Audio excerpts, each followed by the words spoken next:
Teman-teman kita ninjau dulu ya, baru nanti kita bicara ya. Ya Pak. Iya. Tadi saya juga minta hari Jumat kita. Iya, kan COVID udah selesai berapa tahun? Ya kan? Bu, buka jalan dulu Ibu. Buka jalan. Ada Ibu Resko ya?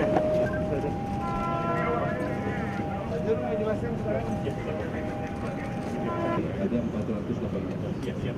Jadi ada korbannya? Kalau boleh kita bisa cek itu tahun mana Pak? Ya. Jadi nanti bisa jalan langsung. Kemudian jatuh tempo 15 November. Mohon izin Pak Wali, mohon dibantu. Izin Pak Menteri, 750.000 satu bulan itu mereka akan mengikuti proses.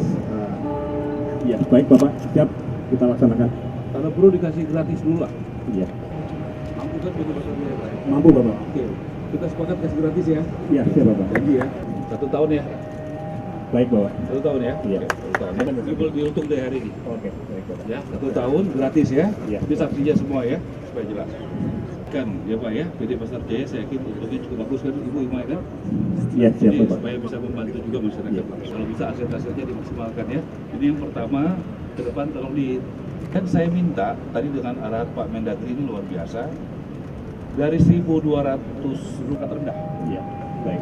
Kemudian kepada ASN dengan golongan rendah. Iya, baik Bapak. Apa angkanya? Biaya Ini kan ada 1.984. Ya, izin Bapak. Biaya untuk 5 per bulan. Iya. Nah, kalau begitu, yang relokasi karena korban kebakaran, dan nanti buat relokasi yang buat Kali Ciliwung normalisasi relokasi lagi kan. Nah, 1 tahun Bapak. berapa lama bisa dikasih waktu? Mungkin 200 atau berapa? 200 di Dan juga Pak ya, itu kan masih adil ya Pak ya. Misalnya karena saya keren juga Pak.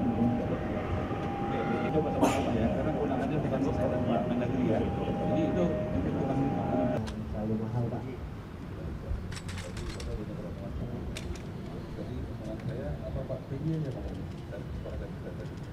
Tadi sudah disepakati ya Pak Menteri ini kawasannya untuk yang pertama. Ya, saya tidak mau menyalahkan yang sudah-sudah. Yang penting kita ke depan bersatu membereskan.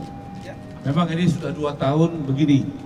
Jadi sudah kita petakan dengan jelas, dengan kebijakan, tadi koordinasi dengan Bapak Mendagri, karena arahan Pak Prabowo memang kita nggak boleh jadi Superman, harus jadi super team, harus bekerja sama. Makanya kita di Magelang itu sangat banyak gunanya. Ya buktinya ini, bekerja sama dengan beliau. Saat beliau masih belum tahun, belum sampai, saya minta tolong abang saya ini membereskan. Dan kita punya PJ yang punya hati, dan juga punya dirut yang juga punya hati, ya kerjanya cepat. Jadi sebenarnya ini kan soal kebijakan aja. Ada informasi, ada aset, ada kebutuhan. Ada nggak kebutuhannya? Ada. Ada nggak yang perlu rumah? Banyak. Ya kan begitu. Jadi bagaimana ini koordinasi? Jadi yang sudah lewat, sudahlah ya. Kita tatap lebih bagus ke depan. Dan saya terima kasih betul sama Pak Gubernur yang luar biasa. Pak Ara izin Pak, mau tanya Pak, untuk nanti open house hari Jumat itu terbuka untuk milenial atau terbuka untuk guru dan TNI yang berpangkat rendah juga Pak? Ya, tadi saya sudah sampaikan sebenarnya ini adalah kewenangan daripada pemerintah daerah Jakarta. Tapi beliau terbuka untuk diskusi dengan kami. Dulu ini dibangun, kalau tidak salah asetnya Pak Dirjen punya Pemilika ya? Tanah PD Pasar Jaya. Iya, PD Pasar Jaya. yang ngebangun kita ya? Ya, bangun APBN. APBN ya. Nah, jadi kita sinergi Ya. memaksimalkan aset-aset yang 2 tahun ini tidak dimaksimalkan.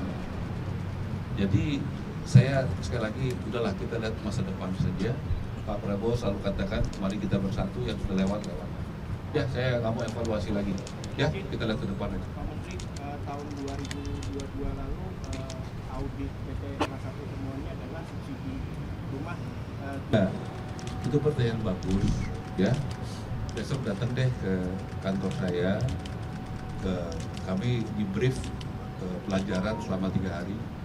Salah satu keberhasilan Denmark sebagai negara yang tidak korupsi dan Mesir yang melakukan lompatan adalah keterbukaan publik. Jadi ada audit internal, ada BPKP, ada BPK juga, tapi saya berharap audit dari rakyat. Jadi keterbukaan dari rakyat. Jadi besok hari Senin jam 4 saya sudah minta nanti Pak Dirjen sama Wamen saya mempresentasikan SOTK yang saya akan perjuangkan hari Kamis bertemu dengan Ibu Menteri Menpan RB. Ya, saya sudah minta kepada Presiden SOTK saya dirubah. Untuk pengusulannya di hold dulu sampai kita mendapatkan uji publik. Salah satunya tadi yang sampaikan, saya akan memberikan ruang tempat untuk pencegahan korupsi, ada call center, kalau ada ya dugaan korupsi bisa melaporkan ke situ, termasuk aparat saya. Kemudian juga kita akan melakukan efisiensi.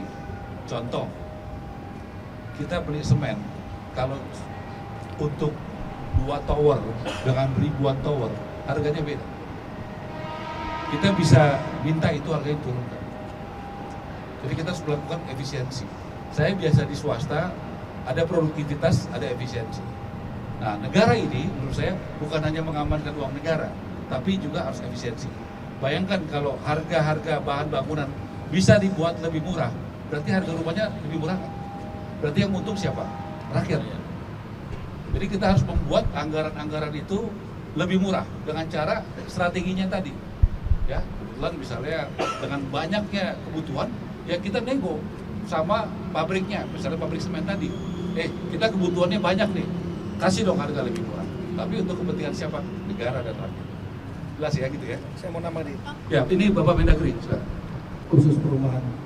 Jadi arahan Bapak Presiden sangat jelas. Prioritas utama adalah kepada rakyat yang low class, yang mereka tidak punya rumah, wong cilik, itu nomor 1. Jadi untuk meyakinkan misalnya contoh kasus rusun ini, nanti yang tanggung jawabnya adalah Dirut Pasar Jaya dibantu Bapak Wali Kota untuk meyakinkan bahwa unit-unit ini diisi oleh tadi yang kriteria tadi, mulai dari TNI Polri yang rendah pangkatnya, ASN yang kesulitan, guru-guru dan lain-lain. Jangan sampai tidak tepat sasaran, jatuh ke tangan yang sebetulnya penghasilannya jauh tinggi, dan kemudian setelah itu dia sewakan ke orang lain. Nah ini nanti tentu Pak Gubernur akan mengevaluasi, mengawasi. Resikonya tadi, itu udah deal tadi. Ini Pak Dirut Pasar Jaya, Pak Wali Kota, Pak Gubernur, kalau sampai ada yang salah tepat sasaran ke yang bukan rakyat kecil, ya ada resiko-resiko. Saya nggak mau sebutkan resikonya. Terima kasih. Terima kasih Pak Mendagri. Jadi betul sekali. Bayangkan tadi coba mic-nya dikasih sama Pak Dirut PDJ apa saja. Betul ya? Iya. Nah, peminatnya berapa Pak? Yang peminatnya? Izin 3.195. Padahal ini yang mau ditawarkan paling 1.200-an, 1.192. bayangin udah 3 kali lipat. Artinya kalau kita kasih 3,5 juta itu berarti bukan buat rakyat kecil. Karena nggak mungkin rakyat kecil bisa sewa 3,5 juta sebulan. Berarti tidak tepat sasaran kita untuk menolong orang kecil. Makanya saya tadi minta tolong, karena saya nggak bisa intervensi lah ya, ini kewenangan daripada ini. Dan saya senang mau mendengarkan apa yang disampaikan Pak Mendagri dan kami. Bayangkan, tadi kalau nggak ini terlambat sedikit, ini udah kontrak-kontrak segala macam, udah nggak bisa apa-apa lagi kita. Mungkin kalau saya datangnya sama Pak Mendagri minggu depan, udah perjanjian. Dan saya yakin dengan pengertian nanti ada pertanyaan, saya minta, saya menggugah, ya betul Bapak udah berproses buat yang 3,5 juta, tapi saya pikir kita berubah untuk kebaikan nggak ada salahnya. Ya, dan ini adalah perintah Presiden untuk memperhatikan rakyat kecil, utamakan rakyat kecil. Gitu ya Pak ya? Siap Bapak. Ya, jadi ini Bapak bisa selesaikan baik-baik yang 3,5 juta? Bisa Bapak, siap. Bisa ya? Yakin Pak? Yakin Bapak. Ya, makasih Pak ya. Ya. Oke. Ini datang pertengahan November, karena menurut saya ya contoh itu harus dimulai dari kita sendiri. Ya, nanti pertengahan November, saya sebelumnya pengusaha, saya sudah bersyukur diberikan kesempatan oleh rakyat Indonesia, tentu harus mulai dengan diri kami sendiri, ya dari tanah dari swasta, hibah, sumbangan, membangunnya dan isinya dari swasta juga.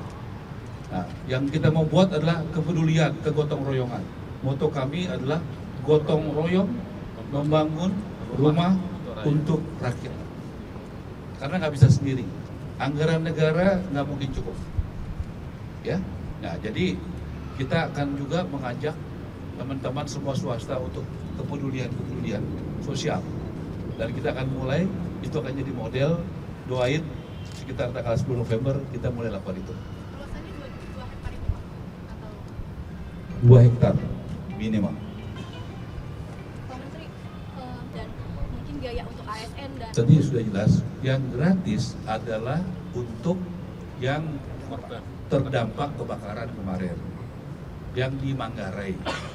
Oke, itu satu ya. Kedua, nanti kan kita mau menata kawasan Citarum. Pasti ada yang terdampak. Ciliwung, ya maaf Ciliwung. Mengatasi banjir. Nah, mengatasi banjir. Pasti kan pasti ada relokasi.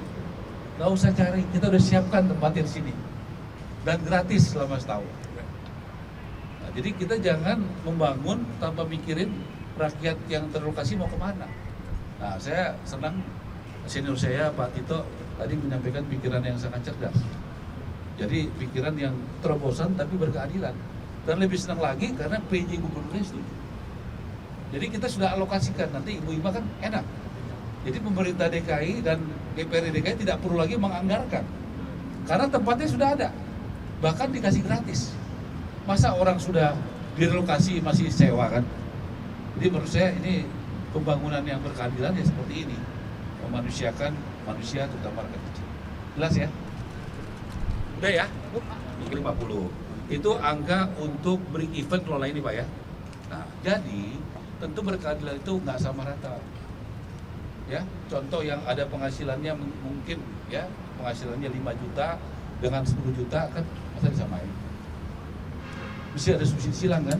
Tapi angkanya ketemunya 1250 misalnya. Yang 5 juta atau 6 juta diturunin lah. Disubsidi dengan yang di atas. Tapi tetap ketemu minimal 1,250 juta per bulan supaya bisa Bapak PD Pasar Jaya tidak untung tapi jangan rugi juga. Saya nggak mau juga rugi. Jadi kita sepakati ya angka itu ya. Jelas ya? Oke. Cukup ya?